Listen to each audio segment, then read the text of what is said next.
Il était une fois une fête qui s'appelait la fête des moissons. On commémorait la première cueillette de l'année. La fête se passait dans la ville de Jérusalem. Ainsi, les personnes venaient de tous les coins du monde et la ville était remplie. Et tu sais qui d'autre était également à Jérusalem? Les disciples de Jésus. Avant de monter au ciel, Jésus leur avait dit de rester à Jérusalem et attendre, car il enverrait quelqu'un pour les aider. Il s'agissait du Saint-Esprit de Dieu. Ainsi, ils étaient tous réunis dans une maison, quand soudain, un bruit est venu du ciel comme le souffle d'un violent coup de vent, et ce bruit a rempli toute la maison. En même temps, ils ont vu dans les airs ce que semblaient être des langues de feu. Ces langues se sont séparées et elles se sont posées sur la tête de chacun d'entre eux. Aussitôt, tout le monde était rempli du Saint-Esprit et chacun a commencé à parler des langues différentes. Incroyable! Chaque personne parlait dans une langue qu'il ne savait pas parler. C'est comme si à l'école, tu commençais à parler chinois alors que tu n'as jamais pris de cours. Et qu'en même temps, ton copain parlait portugais, et l'autre copain l'allemand, et l'autre coréen, et l'autre espagnol. Je n'ose pas imaginer la tête de la maîtresse. Eh bien, c'est ce qui s'est passé ce jour-là avec les disciples de Jésus. Ce qui était bien curieux, c'est que malgré le fait que chacun parlait dans une langue différente, tous disaient le même message et parlaient des choses merveilleuses que Dieu avait faites. Cela ne venait pas d'eux, c'était l'action du Saint-Esprit qui venait de recevoir. Dehors de la maison, il y avait des Juifs venus de tous les pays du monde. Quand ils ont entendu parler du gros bruit, ils sont tous venus en courant, curieux de voir ce qui s'est passé. Et telle était leur surprise. Ces hommes sont tous du même pays? Comment nous pouvons comprendre ce qu'ils disent dans notre propre langue?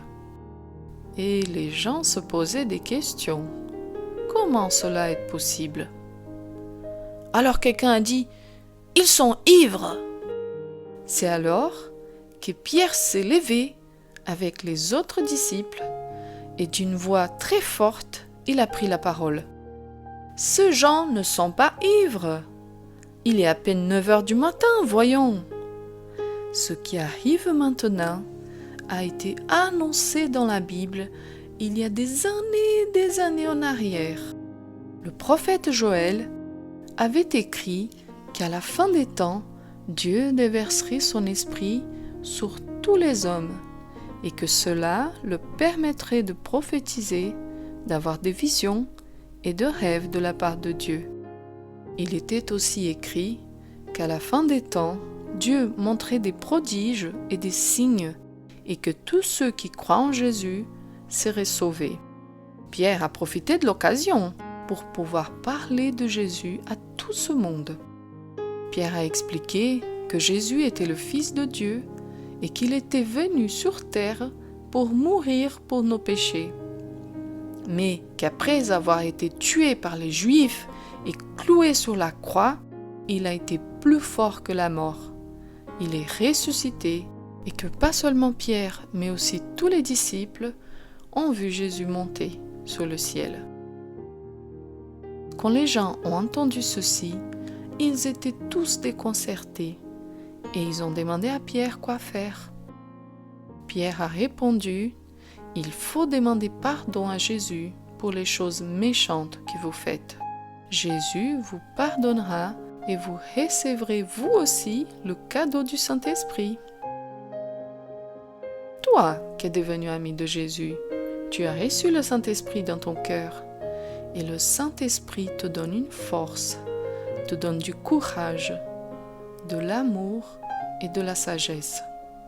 Avec tout ça, tu es prêt à parler de Jésus à tout le monde sans crainte, car le Saint-Esprit de Dieu est avec toi. Et si tu n'as pas encore rencontré Jésus, tu peux le faire maintenant. Il suffit de parler à Jésus. Demande-lui de pardonner tes péchés et demande-lui d'être ton ami. Il est là, près de toi, et il t'écoute.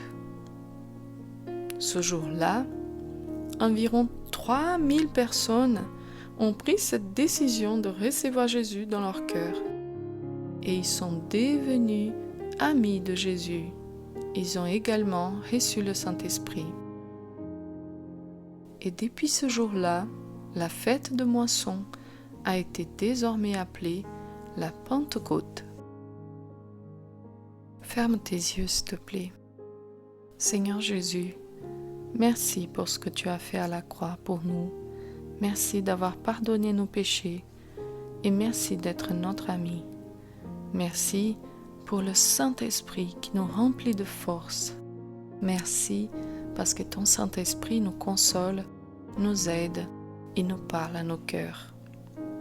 Je veux te prier pour cet enfant qui n'est pas encore ton ami et qui veut maintenant donner sa vie à toi. Je te prie, Seigneur, de pardonner ses péchés et je te prie, Seigneur, de venir vivre dans son cœur. Nous te prions pour ton amour et pour ta grâce. Au nom de Jésus. Amen.